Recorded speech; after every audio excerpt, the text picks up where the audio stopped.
I Yes. built the first Java development team in Europe for IBM's research labs when I left university. Wow. There were a variety of challenges along the way, but the one that sticks with me most was the technology.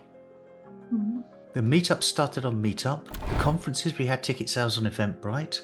Then we had mailing lists to keep in touch with people on MailChimp. Then we had content on YouTube, Vimeo. We had a WordPress site for some of the content. Then we had another WordPress site for a job board. We had silos everywhere. The technology was not joined up. It was hideous. One of the toughest battles was actually trying to get a true understanding of what our global community actually looked like and what they really needed from us. Battling with cancer or maybe Yeah. with couch potatoes like me.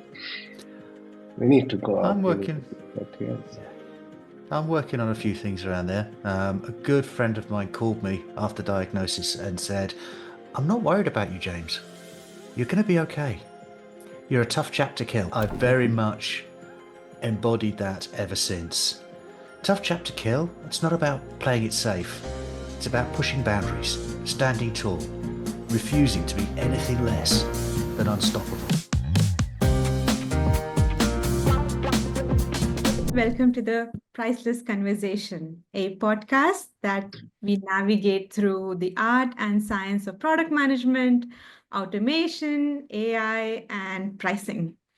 We do this with a mix of wit, wisdom, and an occasional dashboard war related story. I'm Satya, a scientist who found her way into product management and leadership. And yes, I still use research, data, and connect a lot of dots to solve problems. Thanks, Satya. Welcome to the Priceless Conversations, where we explore uh, the art and science of product management through transformative ideas and amazing, authentic stories. I'm Amit, a fractional CPO.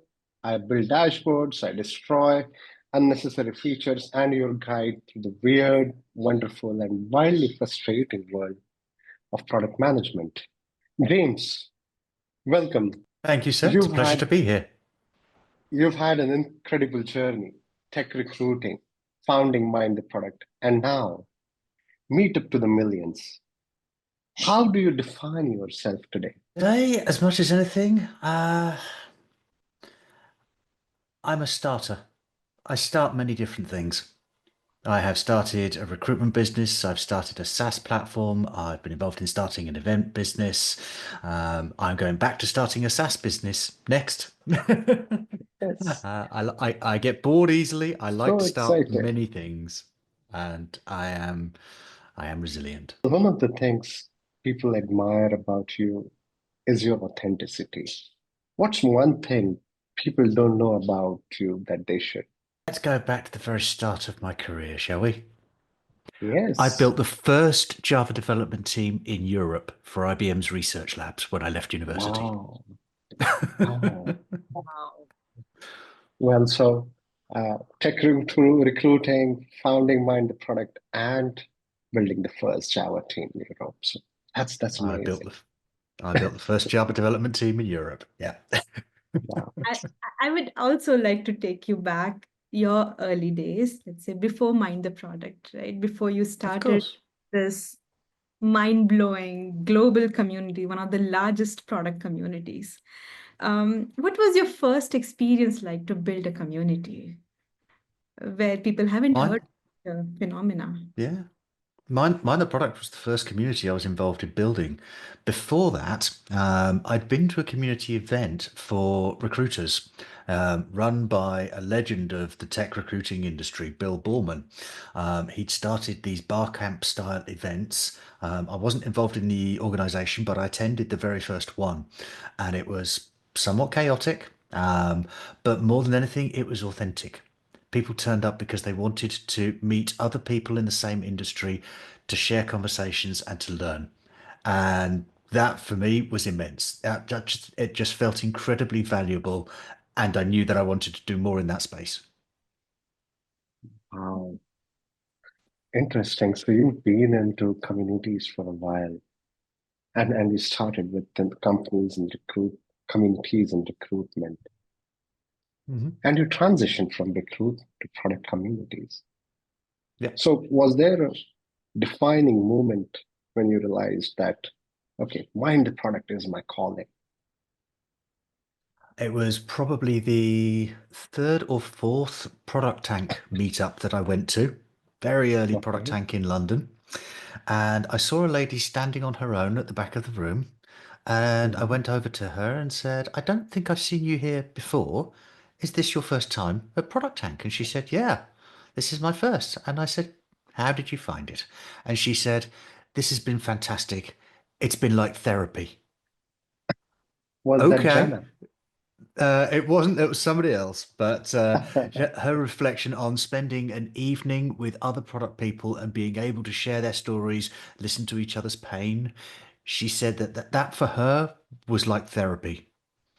Now, we've all heard enough about therapy to know that therapy can be life-changing for those who really need it.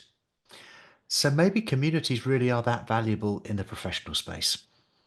And at that point, I was very clear, yes, this was something I wanted to spend more time and energy doing. So if we zoom in more on Mind the Product and the Product Tank journey, it started in London, and Mhm. I'm here thousands of kilometers away, organizing events in Pune, Hyderabad, Bangalore with Amit, and we started this.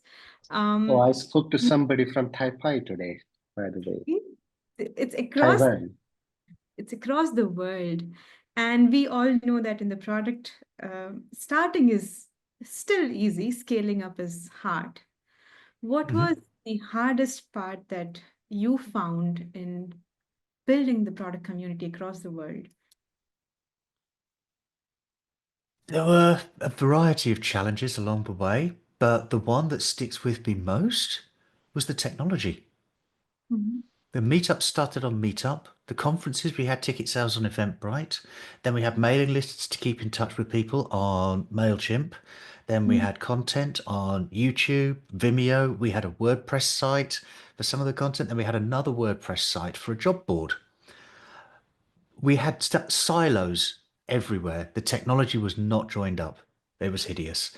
One of the toughest battles was actually trying to get a true understanding of what our global community actually looked like and what they really needed from us. Wow. So, okay, so does this mean that in this year new venture, Rodeo, we are building technology grounds up, or that is one thing you're getting right? Uh, how does it build on the lessons of Mind the Product, and where do you see it going?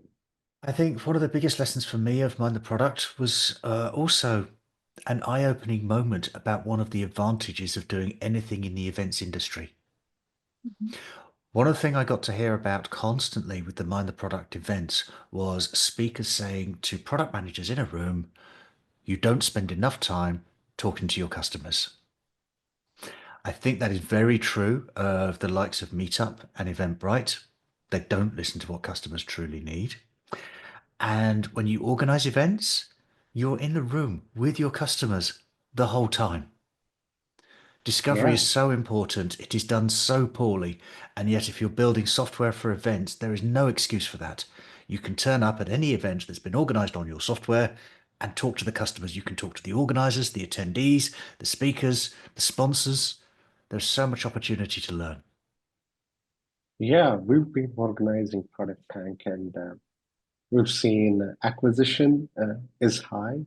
People do come to the first meetup, but then there is a drastic fall in the second, third, and the fourth meetup, and there's very little you can do uh, in terms of tools today. So Yeah. we've been doing a lot of analysis on how to get better. But yes, there's definitely a lot, much scope. And yes, we are on Meetup, we're on LinkedIn, we're on WhatsApp, and a dozen other platforms. And still, we don't know our users. Yeah. There is no Yeah, good answer yet. So I hope to change that. yeah, I we're think looking forward for radio. Yes, we are getting a little serious. Okay, I would like to lighten the moment. I Please know, do. Jane, you love sourdough, or you have like a passion for it. Where did it Absolutely. start? Like, Yeah, where did it start? Because I also make sourdough or made quite a lot during the lockdown when there was no ready. But yeah, I would love to know Yeah. what brought you to the sourdough. And can we get some of the Well, recipe today? well, the first thing to confess is that I didn't start it. My partner did. Mhm. The very beginning of lockdown, she heard that people were getting into sourdough baking and she said, I'll do this too. This sounds fun. And about a week in, she realized, I have to feed this every day. This is not going to happen. So she was about to get rid of it, and I took it over and said, okay, I'm going to take this over. And what I found through lockdown was that I was working at home every day, same room, same desk. I'd sit at my desk, stare at my screen for 8 hours. Terrible. It's not good for your mental or physical health to sit and stare at a screen for 8 hours. What I discovered was starting to bake a loaf first thing in the morning. You'd then come back an hour later, do the next mix. Come back an hour later, do some stretches and some folds. Come back an hour later, a little more. Yeah. An hour later, to shape it, put it in a basket. So what I found was that once every hour, I had a structured reason every hour for a 5 minute break. Not just that, it would be a break where I'd get up and I would do something with my hands. I would do something manual as opposed to looking at a digital screen and engaging with disembodied voices over Zoom.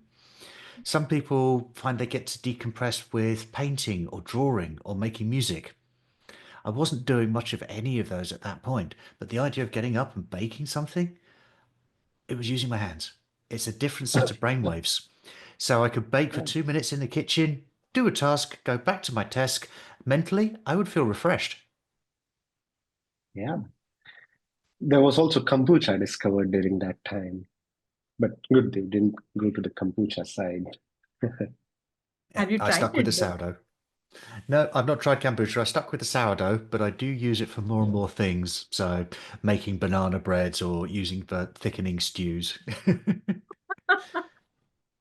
I And tried making burger buns with sourdough.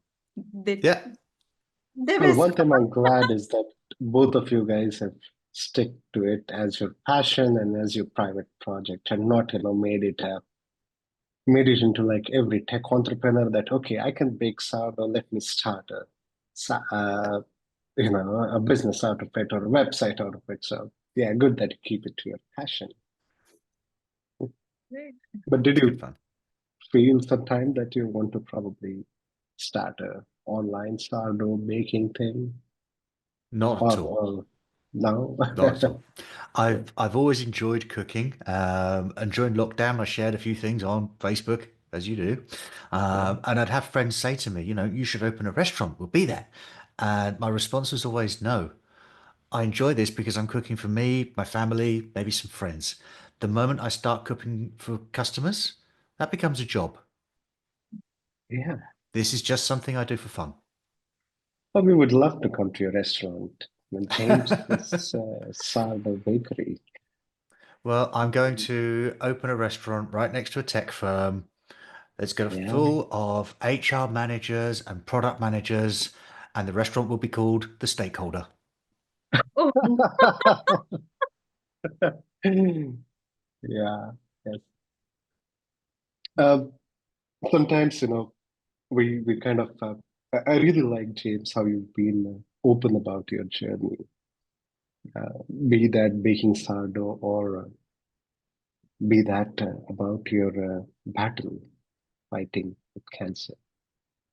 I really like your T-shirt, one of the T-shirts you had that cancer fucked with the wrong guy. A friend sent that over to me. Yes, it meant a lot and it touched a lot of, yeah, things. How has that experience reshaped the way you think about work, life, community, and probably a legacy? Because Yeah, you've built about 200 communities, and every one of us, every time we start Product Tank, people come up and ask me, "Hey, who founded and who started Product Tank?" And your name comes up. that's great to hear. I appreciate that. Um, Very much. This last year has given me a stronger idea of who I am, what I'm capable of, but it's also made me lean into certain aspects of product thinking a little harder. Um, for example, we talk sometimes in product about the power of clarity and focus, having a North Star, the thing that is the most important, the vision that we're aiming for. We use all these phrases. In my case, when I sat down with my children to explain my medical diagnosis, I said to them, I will beat this.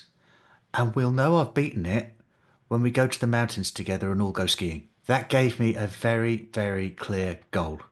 That clarity of Wow. focus was something that helped to carry me through because not just was I going through treatment, I was also going through treatment and saying, I have to maintain my physical fitness so that when I get through this, we can go and do that. Yes. That focus was crucial, but it gave me a reason to maintain a level of activity right the way through radio and chemo. Um, I'd recovered a little faster than expected from surgery. They told me I should expect to be in hospital on a high dependency ward for a week and then a regular ward for another 2 weeks. So I could expect 3 weeks in hospital. I was home in 3 days. Amazing. So, Oh my well, goodness. the doctors, the specialist said, okay, you clearly recover well from treatment. This is good. We'd like to hit you with radiotherapy and chemotherapy at the same time. It's incredibly tough, but we think you can take it and it works better if we can. Okay, let's go. And they said, you should expect to be at home on your couch for 6 weeks. You'll be so tired, you don't leave your couch. And I was thinking, if I lay on my couch for 6 weeks, when we're done with treatment, I'm not going to be fit enough to go skiing with my kids. I can't lay on the couch for 6 weeks. Let's go. Okay. So I was out twice a week running 5K on the beach. Wow. That's incredible. Uh, yeah, your journey and which you've documented is kind of a motivation to all of us, people who, yeah, who are battling with cancer or maybe Yeah, with these couch potatoes like me. We need to go out. I'm We need to working. be fit. Yes. Yeah, I'm working on a few things around there. A good friend of mine called me after diagnosis and said, I'm not worried about you, James. You're going to be okay. You're a tough chap to kill. Yes. And I've very Definitely. much embodied that ever since. Tough chap to kill, it's not about playing it safe. It's about pushing boundaries, standing tall, refusing to be anything less than unstoppable. We are built to endure. We get knocked down, never knocked out. We are tougher than whatever's coming next. That's who we are. Wow. That's what we do. You keep that kind of focus in mind, you will be astonished at what you are capable of achieving. What you've just said, Wow. James, is like the ultimate, in my opinion, ultimate definition of resilience. And you have mentioned quite a lot of times that resilience is key for your work, for your personal life. Um, how did you cultivate it? Or did it come naturally to you? Like, what was your way through it? I think I think I inherited an awful lot from my mother. Mhm. My mother was incredibly resilient from a very young age. She was also incredibly stubborn, which could be difficult from time to time, Mhm. as I believe I can be too. But I think that Yeah. stubbornness and resilience can go hand in hand. When somebody says to a founder, this idea won't work, don't do it, and the founder says, I'm going to do it anyway, is that founder stubborn or resilient? How They do you go define? hand in hand. They go hand in Wow. hand. Is Yeah. there a Yeah. difference between being stubborn and resilience? There is a subtle difference. Resilience suggests that you also have the ability to listen to advice along the way, whereas stubbornness suggests that perhaps you can't. In I my like when case, you in go my ahead. case for the resilience side, I was pairing that with research. So Okay. throughout my cancer battle, I was using one of the new AI tools, Perplexity, to research what things can I do with exercise or nutrition to support myself through treatment. There's a film called The Martian, where the guy lands on the surface of the planet Mars, the lab blows up. So he has no food, Yeah. no equipment, turns to camera and says, "In the face of overwhelming odds, I could draw only one conclusion. I'm going to have to science the shit out of this." That felt like a good approach to me. So I got deep into the research and started to read up on what kind of things I could do physically or with nutrition that might help get me through the year. So is that stubbornness or resilience or maybe a little of both? A tough nut to crack. Yes. James, Survival is my superpower. I think, so Satya, aren't we all, in a way, a bit stubborn to take up different jobs, to take up different careers, and also, talk about our innermost feeling, the right, talking about these priceless conversations with an audience. So we are probably there. We are stubborn. We say that, yes, we can do it. What do you think? Yes, I think I'm a lot stubborn. I um, I do not know about resilience. From now for the podcast journey, I think the time will tell. Uh, in other aspects of life, I think I'm more resilient. Right now for podcast, I'm more stubborn, I would say. So time will tell what I am. Yeah. Well, James is Take, here. So, yeah. take those knockbacks when you look at the numbers and something isn't quite where you'd hoped it would be. Take that and use it as fuel. Yeah. Use that to power you forwards. That is what makes you unstoppable. Such words of wisdom, James. It's every line you say, it's kind of something we can take back to. And, You I'm want one more assuming, then? You yeah, want one more line? I'll give you one more line on the resilience topic. You want to be tough to kill? Take life's work. Take life's worst, but answer it with your best. That's uh, incredible. yes, I'm assuming, and I have my Meetup to Millions copy now waiting in London for me. But I'm assuming that you've added a lot of this wise, uh, wise words and words of wisdom for us. Is it a Not, practical guide or is it a reflection of your lived experience? What's one story from the book that you think captures its sense? I think probably what a theme that comes out of the book again and again will be that of discovery. The amount of times as Mind the Product that we engaged with an audience at a meetup or a conference or online, learned a new thing that helped us take the business forwards. Discovery was so powerful, constantly being open to those conversations, constantly being open to new information. So with the book, it's a few things. It's an ongoing lesson in discovery, the value of good discovery. It is the story of Mind the Product, some of the bits that I enjoyed and the journey that I wanted to share. But also, it's intended to be a blueprint for people who organize communities. If we look around the world today, we see a dystopian society. Polarization is on the increase. People who believe this or this and do not meet anywhere in the middle. That's not Uh, healthy for society. From behind a keyboard, it is very easy to be opinionated and to be rude and to step back and not learn. When you're face to face with somebody else in person, you tend to engage with more politeness, more courtesy. You take time, you discuss, you learn. Humans are better together. So the book is in part a blueprint to help other people to build those kind of communities where more people can come together, engage with one another, and society as a whole can move forwards. yes, it's going to be uh, a path breaker in terms of for communities. And I already see some great reviews about the book. We keep on talking about it. So yes, can't wait to get my hands on the book. Yeah, it's on Amazon. It's there as paperback or Kindle versions. I will Yeah. do an audiobook at some point, but I haven't got there yet.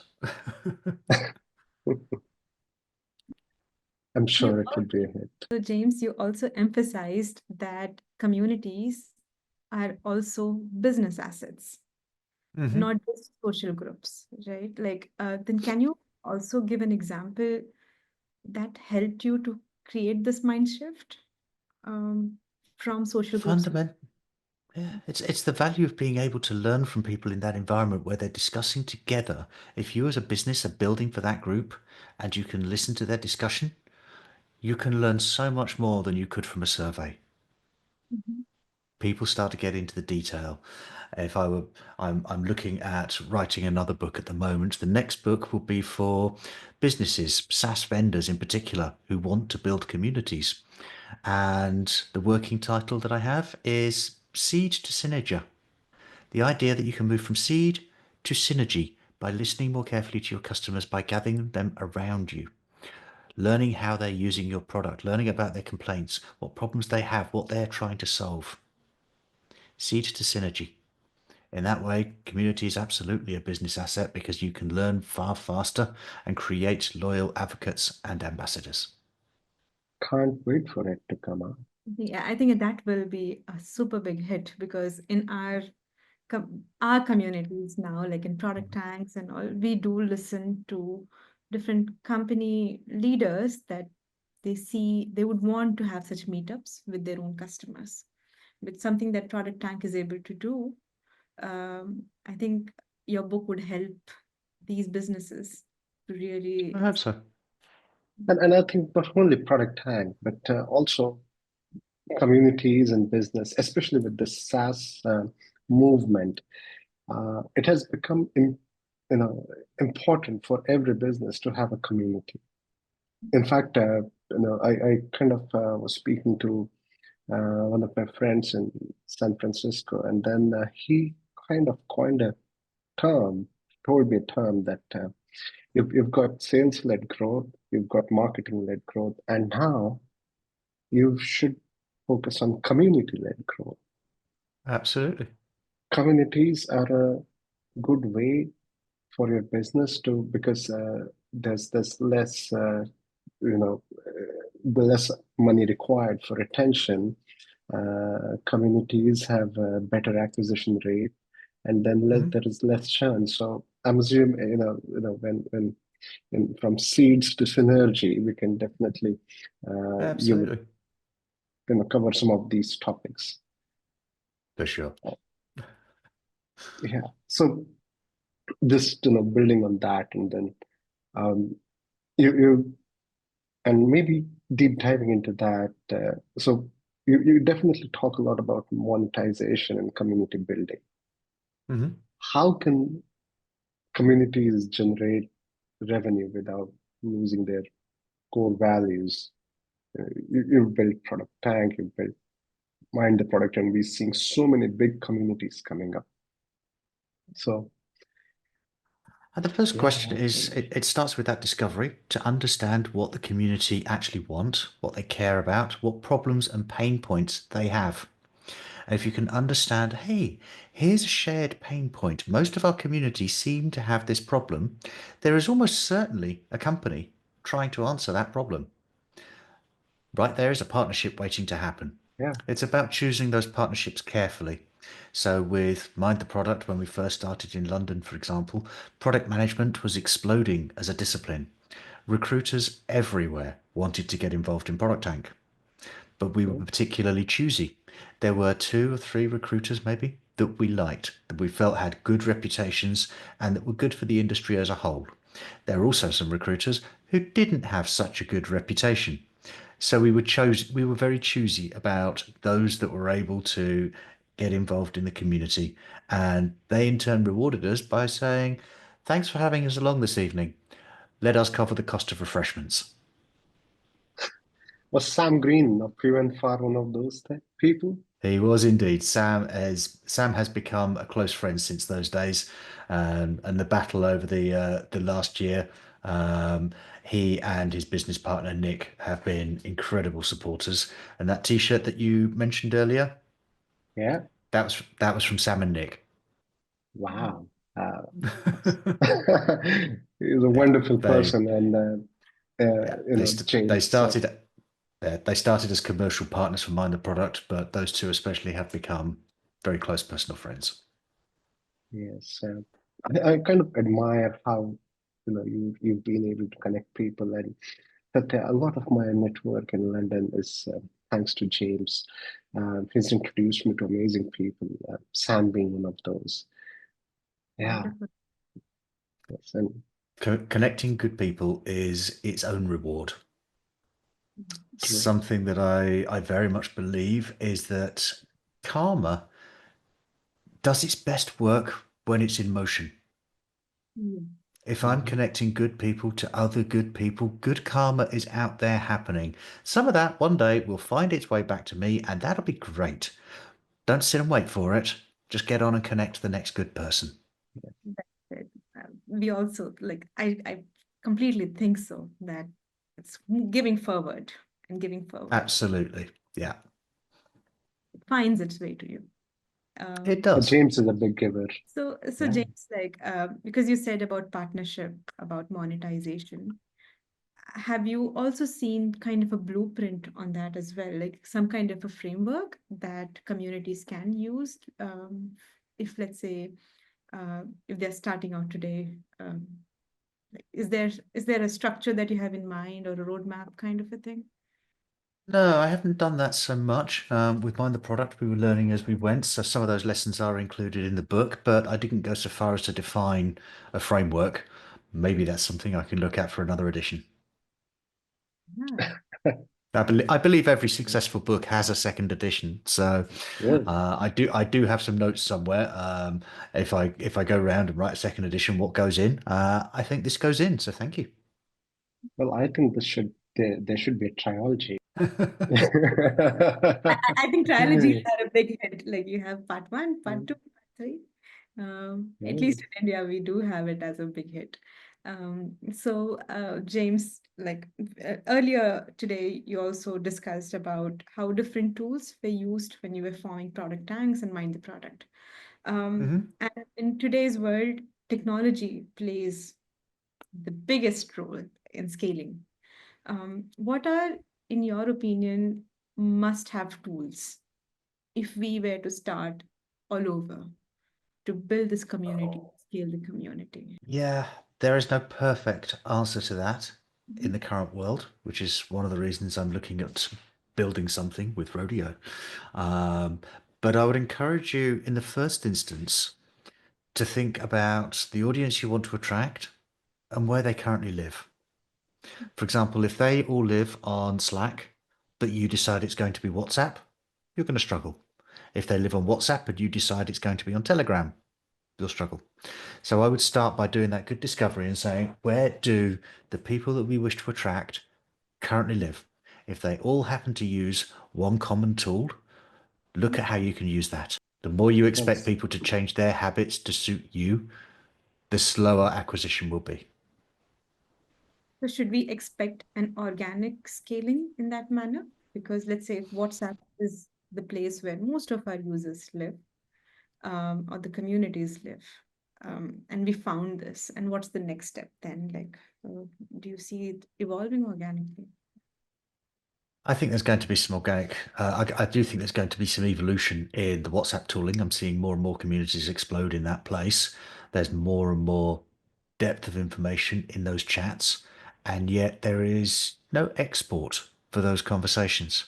On the one hand, that's good because it keeps those conversations nice and private. On the other hand, there is so much information in those chats that has value as data. I suspect that will change at some point. I don't see there being that much value of data remaining locked up forever.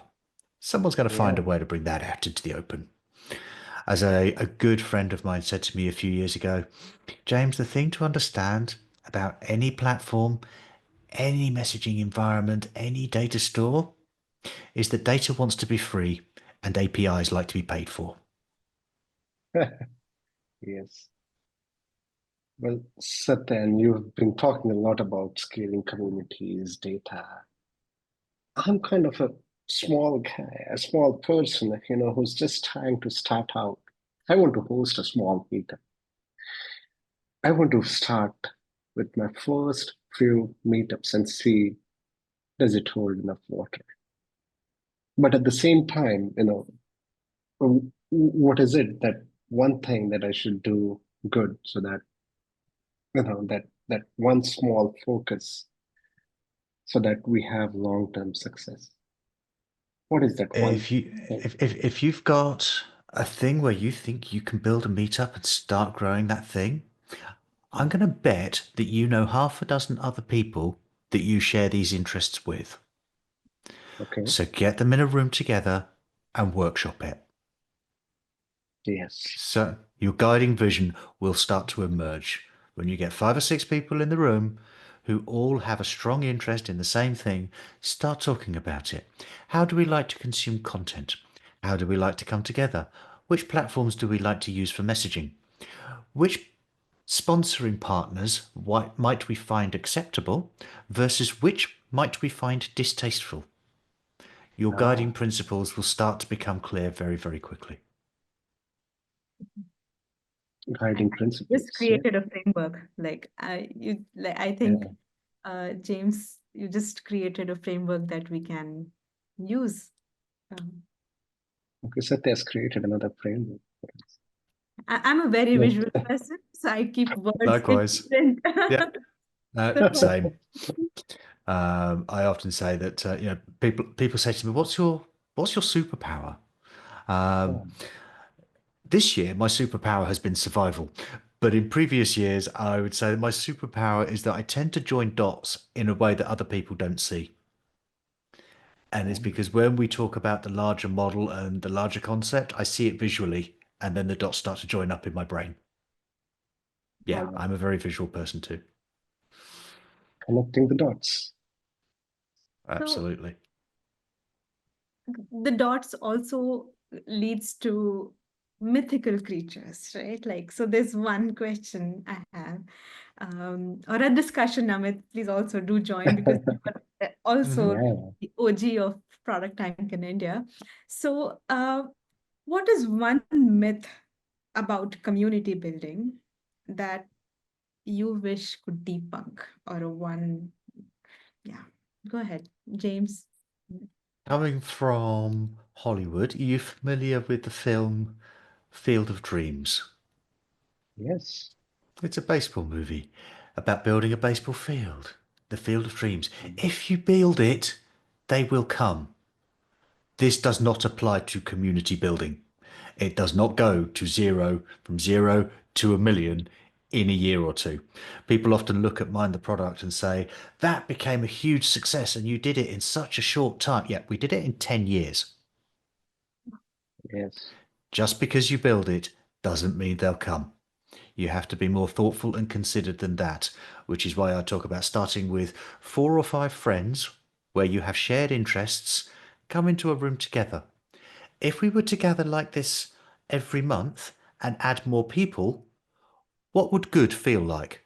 Yeah. Then you start to understand your guiding principles and you start to build something that might scale to more than just 5 or 6 people. In a way, we aren't we doing that, Satya? We bringing our friends, bringing people whom we admire, uh, people like James to this TPC, and yeah, let's see how it feels, how it goes, where it goes, and see if people like these conversations.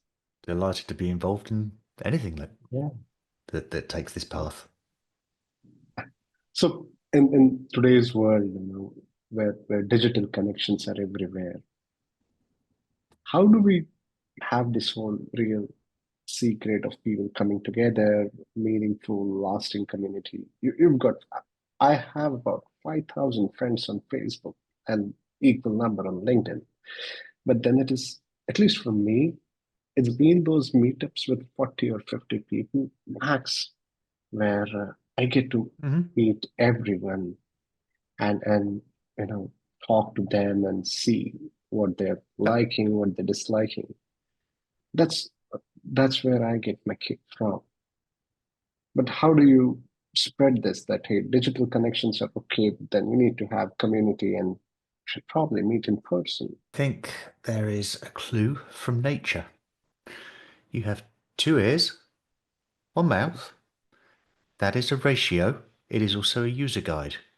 If we listen twice as much as we speak, the connections improve, the connections become stronger. Yes. If you speak too much, what you have there is an audience, not a community. True. Absolutely. You nailed it, James. So if listeners can take just one more lesson, uh, especially from your book, Meetups to Millions, what do you hope it is? The art of listening and discovery.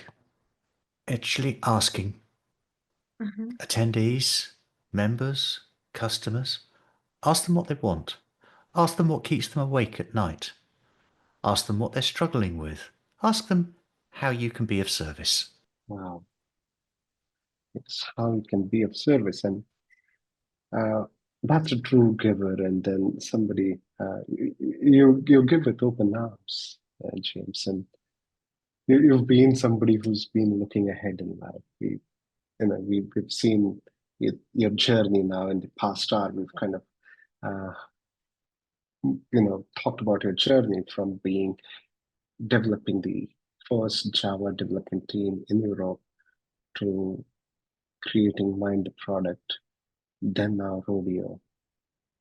What does excite you most about and being a community person all along? So what does excite you most about the future of this community's entrepreneurship?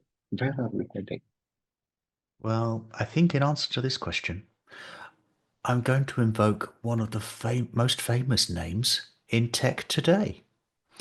We are all familiar, I believe, with Sam Altman, founder of Yeah. OpenAI. Sam was interviewed on Reuters TV recently. I forget the exact phrasing, but the question was something like, in an AI future, what is safe? What jobs are safe? Where will people still be employed? Sam's response was, the future is premium in-person experiences. Sam, they're called events. They're already here. Yes. In a future where nobody knows if you're a bot, True. the idea of being a real human that you can connect with is important. So I ask you, is this really James? Or is this a deep fake? Did Amit write these questions? Or did GPT? Mhm. Events are the one place you can be sure are human. True. I'm team human. Yes. Team human here too. I am excited at the rise of AI and how much it can do for us. For example, it will make medical research go so much faster. That's already happening. AI is wonderfully exciting. But humans are better together. What happened when lockdown was lifted?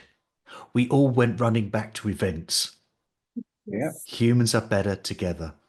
AI is going to do that as well. It's going to increase the level of interest that we have in communities and events and being together. So I'm excited for that. True. We're all excited for communities. I believe that AI is going to be a big part of our future, and so our communities. Absolutely. James, this has been an incredible conversation. What's one final advice that you would like to give our listeners who are listening today? I'm going to go with if you're in search of resilience, whether that's as a founder or in a life threatening medical battle, don't lose your sense of humor. Yes. You opened this show by saying at some point you explore these topics with wit. I Yes. agree. Certain amount of humor can go a long way. For example, going through treatment, I would go into the radiotherapy lab every week for radio treatment. It was unpleasant in the extreme. They're not the happiest places to be. So I made it my mission to at least make the nursing staff smile. I would walk in there with lines like, "Good afternoon. I am this afternoon's house special. Please serve medium rare."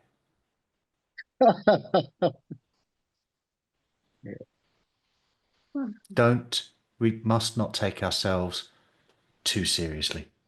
That is hard with world politics as they are today. but keeping a smile on your face goes a long way. Yeah, that's very inspirational. That's a wrap. And for those of you who want to dive deeper into James' insights, grab a copy of Meet Up to the Millions. You can find it on Amazon and or in bookstores in UK. And if you're building a community or scaling one, let us know what's resonated with you today. Connect with us on LinkedIn, Twitter, or our podcast page, or yeah, at one of the communities. And James, it has been an absolute pleasure with talking to you. And thank you so much for sharing your love for sourdough with us. And I keep feeding my sourdough.